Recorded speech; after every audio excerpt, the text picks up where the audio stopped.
When a web server responds to a request for a resource, the server can include a set cookie header along with its response.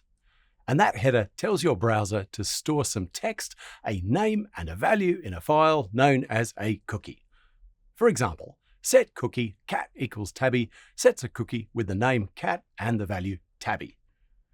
Now, in addition to providing a cookie name and value, the set cookie header can include attributes to control when and how cookies are set and when cookies expire. Cookie attributes included in the set cookie header are separated by semicolons. And here's an example that sets the expiry date of the cookie. Now, note that browsers may set their own limits on the maximum expiration date of a cookie. So, this video explains the most important features of cookie attributes, and the article with this video explains cookie attributes in more technical detail. And if you're not sure how cookies work, well, take a look at our video, What are Cookies, and the guide that goes with it. So, first up, domain. If a set cookie header has a domain attribute, the cookie is sent with requests to the specified domain along with any of its subdomains. Now, if the set cookie header doesn't have a domain attribute, the cookie is not sent with responses for subdomain requests. In other words, when you include the domain attribute, it reduces domain restrictions. So, for example, take a look at the response from the cats.example website. If no domain attribute is set, the cookie is included with requests to cats.example and not any subdomains. However, if the domain is set as cats.example, the cookie is included with requests to cats.example as well as any requests for resources on subdomains such as fluffy.cats.example or user.assets.cats.example. And by the way, a cookie with a domain that does not match the server that set it is rejected by the browser. And one thing to bear in mind here, after a cookie is set, it's only sent to the site that set it. For example, a cookie set by cats.example won't be sent in requests to a different site such as dogs.example. Next up, the path attribute. Well, like domain, this attribute controls what URLs a cookie is sent to. And if no path attribute is included in a set cookie response header, the cookie that's set will only be included in requests to the same directory. For example, you visit the cats.example website and your browser makes a request for an image in the site's images directory, cats.example/images/tabby.jpg. Now, in response, the cats.example server sets a cookie, but it does not include a path value. And not having a path means that the cookie is only included with requests to resources in the same directory. In our example, a request for tabby.jpg in the images directory includes the cookie, but not a request for a resource in the articles directory. So if a set cookie response header does include a path attribute, the cookie that's set is included in requests to any URL path that matches the path value.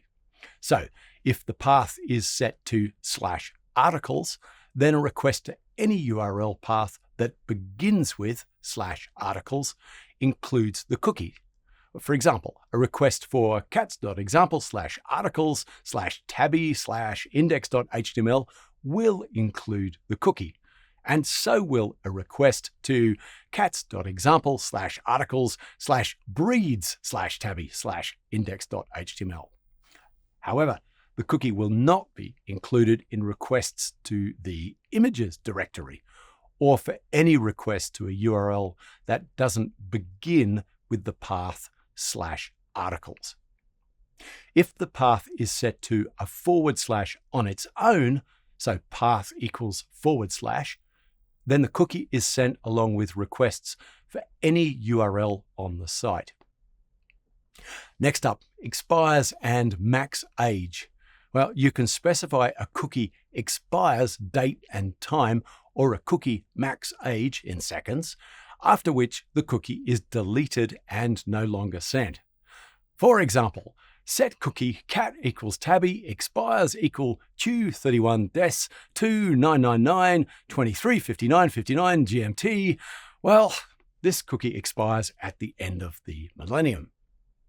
And by the way, note that browsers may cap the maximum expiration.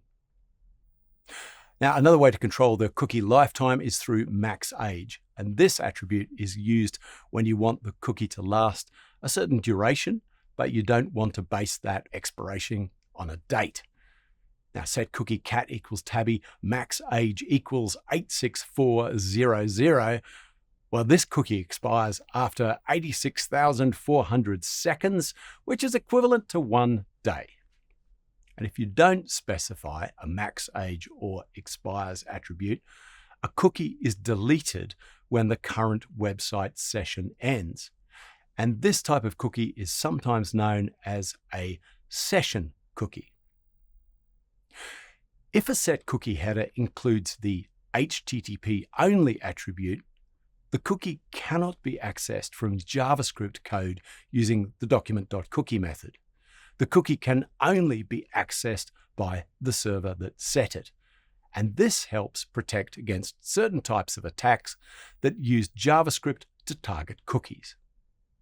Now, next up, the secure attribute. If a set cookie header includes secure, the cookie is only included with requests that use the encrypted HTTPS protocol. The cookie will not be included in unencrypted HTTP requests. And doing this helps stop intermediary attacks, where an attacker secretly intervenes in communications between the browser and the server, to pass on information or maybe to alter it. And if you're a web developer, you should set server cookies as HTTP only secure whenever possible. Next attribute, Samesite. Well, this is a little more complex to explain. So say you're visiting the website cats.example again. Well, this site includes a map from a different origin, catmap.example. And remember that a request for a resource from a site that's different from the site that you're visiting is a cross-site request. A cookie set in response to a cross-site request is known as a third-party cookie. And the Samesite attribute controls whether a third-party cookie is included in a request. And Samesite can be one of 3 possible values: strict, lax, or none. Now, with strict, the cookie is sent in response to requests from a page that's on the cookie's origin site.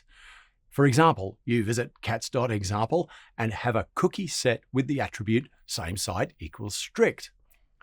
Now, later on, you're on a different site and you follow a link to a page on the cats.example site. Now, that request is cross-site, so the Samesite equals strict cookie that was set previously will not be sent with the request for the cats.example page. Lax works the same way as strict, except that the browser also includes the cookie when the user follows a link to the cookie's origin site. Now, unlike the previous strict example, the cookie is included when you follow a link to the cats.example site. And lax is the default setting if no Samesite attribute is included in the set cookie header. With Samesite equals none, well, there are no constraints. A cookie is included with a request whether or not it's cross-site, though, of course, the cookie is still only sent to the site that set it. With Samesite equals none, the cookie must also have the secure attribute. Now, since third-party cookies must be Samesite equals none, you can actually check for that value when you're auditing for third-party cookie dependencies. And finally, the partitioned attribute. And I have to say, this is my favorite cookie attribute because it's relatively simple to use and it can make a big difference. This attribute lets you opt in a cookie to partitioned storage with a separate cookie jar per top-level site. And the cookie is double keyed by the top-level site as well as the domain that sets it. For example, imagine that there are two websites, website A and website B, but both include an iframe from website C. A partitioned cookie set by the iframe on website A cannot be accessed by the iframe on website B. The AC cookie is separate from the BC cookie. Cookies with a partitioned attribute are known as chips, cookies having independent partitioned state. And partitioned cookies must have the secure attribute. Now, partitioning cookies helps prevent data leakage and can enable a site to read and write cookies in cross-site contexts, such as iframes, where third-party cookies are blocked. And the good news is that, since chips are partitioned by a top-level site, they can't be used for cross-site tracking. But that also means that they're not blocked by third-party cookie restrictions. So, you should definitely consider partitioning cookies wherever you can. Well, that covers the basics of cookie attributes. Thanks so much for watching. Be sure to check out all the videos in the Cookie Basics series. And if you're not sure how cookies work, check out our video, What Are Cookies? We have a guide and demos to go with this video and lots more resources on our website to help you understand cookies.